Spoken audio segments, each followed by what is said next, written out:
This video is going to be a brief explanation of teratogens. Teratogens are any harmful agent or condition during pregnancy. Anything that could interfere with prenatal development or have a harmful effect on the developing individual. This includes a wide variety of things, including viruses, drugs, exposure to environmental agents in the environment of the person who is pregnant. Even stress can be considered a teratogen because it can affect the pregnant person's hormonal levels, especially cortisol, which we have some evidence from animal studies that could be teratogenic.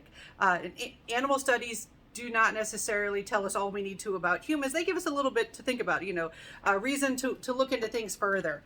Now, teratogens, the thing about teratogens, there are hundreds, if not thousands, of teratogens. There are at least hundreds of known teratogens out there where we've got the research to say, yes, this can cause harm during pregnancy.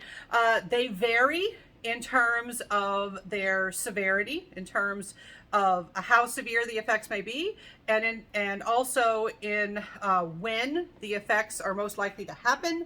And also they vary in terms of what sorts of effects could happen. Now, we have a special category called behavioral teratogens, and behavioral teratogens, rather than directly affecting growth or organ development, behavioral teratogens, they specifically affect brain development, and then they affect behavior, risk for learning disabilities, and other types of cognitive disabilities and things like that. So this can impair the individual's future intellectual and emotional functioning. So it doesn't just affect things like IQ or having learning disabilities, but it could also affect things like impulse control, ability to regulate emotions and behaviors. And we have a lot more to learn in the future about behavioral teratogens and teratogens in general. All right, but here we're just learning, hey, that these things exist. They're out there. Now, for my upper level classes, I go through, the big long list of really important, relevant teratogens. This video is being made for a sophomore level class, and so I'm just gonna give you a sampling. I'm gonna give you some basics.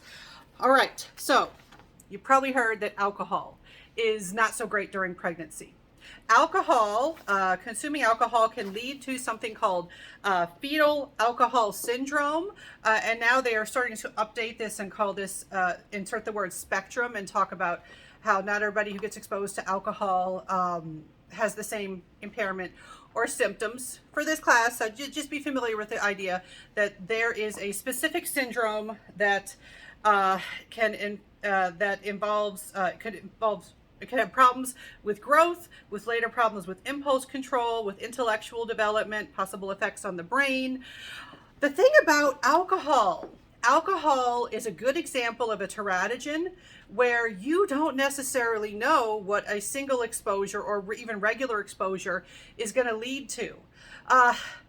Alcohol is something where some people, they have one heavy drinking episode and you can see effects on the infant, and other people drink regularly all through their pregnancy and their baby seems at least relatively unimpaired. It's a good example about how you don't always know what the effects of a teratogen are going to be.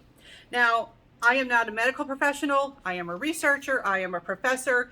Any medical professional that I have talked to when I was pregnant, or just talking to people because I'm interested in these sorts of things, they will generally say, just stay away from alcohol when you're pregnant. I've met the people. I've seen them on social media. He'd be like, oh, you can totally have wine when you're pregnant. I say, why take the risk? All right. So, but based on the medical professionals that I've spoken to, people who treat those who are pregnant, they have said, yeah, abstinence, shoot for abstinence. Let's talk about cigarette smoking. Cigarette smoking is a big one. We have plenty of evidence for the harms of cigarette smoking, and sometimes students will want to raise their hand. They'll say, what about vaping? Well, obviously, since that's newer, we have less evidence, but we don't have evidence that vaping is safe and fine, and go ahead and vape. All right, but let's talk about cigarette smoking, which we definitely have evidence for. This interferes with growth. You can have horrible consequences of cigarette smoking. Cigarette smoking is also, it's a risk factor for a variety of horrible things that you don't want to happen during pregnancy or to the baby once they are born. Smoking is not a good idea during pregnancy. What are some other teratogens? Illegal drugs. I'm just going to give you one blanket statement. But illegal drugs, including marijuana, are not a good idea during pregnancy. A lot of people have been exposed to the rhetoric that, oh no, marijuana is fine. Well, I'm not going to get into the big debate about marijuana, or should it be legal and things like that. But you're smoking it. The fact that you are smoking it on its own is problematic during pregnancy.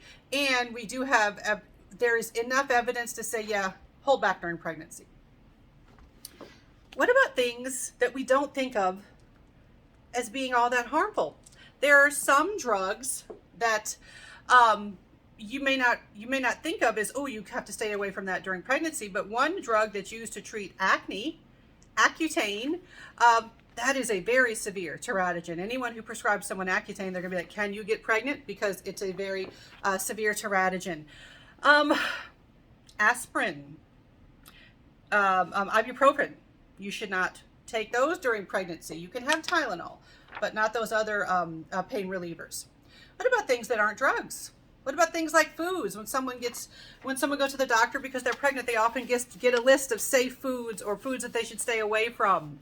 And it includes a variety of things like unpasteurized cheeses, sushi that food that has not been cooked, tuna. They tell you to avoid tuna, only have it once a week, because it's a deep ocean fish, it can have mercury in it.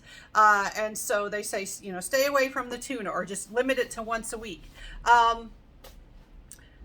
Undercooked meats in general can lead very bad, especially if they have something called toxoplasmosis.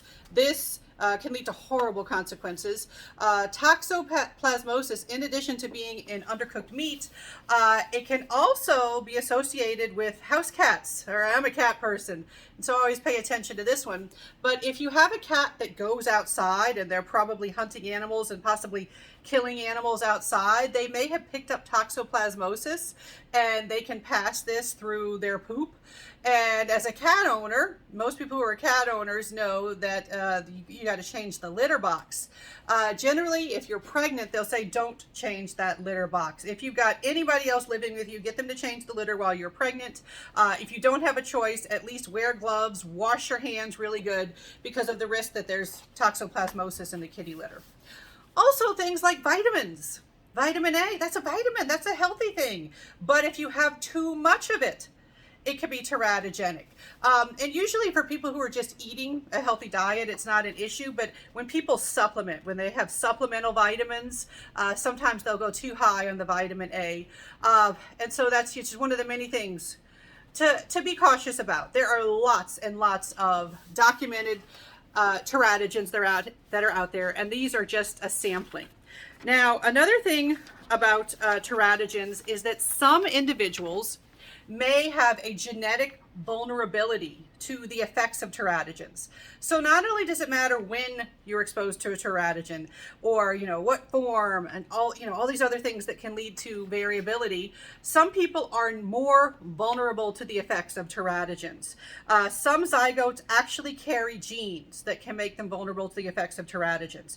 It's one of the many reasons that if you know something is teratogenic and you are pregnant, basically don't take a chance, because you never know, are you going to be affected, is the individual going to be affected, and how much they'll be affected. All right, so that's your general basic introduction to teratogens.